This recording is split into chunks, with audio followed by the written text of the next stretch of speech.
Hi అండి. ఈ video వచ్చేసి జెన్సీకి గుండు చేయించక ముందు ఒకసారి ఇంటికి అయితే వెళ్ళి రిటర్న్ వస్తున్నాం అనమాట. ఆ టైంలో సిటీకి దగ్గరలో ఉన్నప్పుడు బాగా ఆకలిగా ఉంది అని చెప్పి వేడివేడిగా ఇడ్లీ కానీ దోశ తిందామని చెప్పి అయితే ఆగాము. అప్పుడు మా జెన్సీకి బుగ్గలు కూడా మంచిగా ఉన్నాయి, చాలా క్యూట్గా ఉందండి. కానీ ఇప్పుడు బాగా తగ్గిపోయింది, సన్నగా అయిపోతుంది, అన్నం అయితే సరిగ్గా తినట్లేదండి. అక్కడ తను నాతో ఏం చెప్తుందంటే ఈ దోశని ఇట్లా పైకి ఎగరేస్తే ఏమవుతుందని అడుగుతుంది. అలాంటి వర్డ్స్ తను బాగా మాట్లాడుతుంది అనమాట. పిల్లల విషయం అనేది ఖచ్చితంగా పేరెంట్స్గా మన చేతిలోనే ఉంటుంది. మనం ఇచ్చే ఫుడ్ని బట్టి, మనం చేసే పనులను బట్టే వాళ్ళు అలా అవుతూ ఉంటారని అయితే నేను అనుకుంటాను. ఎందుకంటే పిల్లలకి ఫుడ్ విషయంలో మనం చాలా కేర్ తీసుకోవాలండి.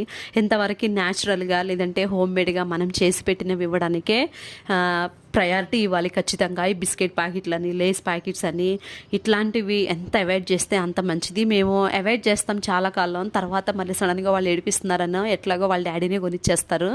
పిల్లలకి పాలు ఎక్కువ కూడా తాగిపించకపోవడమే మంచిదండి. ఆ పాల వల్ల కూడా వాళ్ళకి ఆకలి అనేది తగ్గి వాళ్ళు సరిగ్గా అన్నం తినడానికి అయితే ఇష్టపడట్లేదు.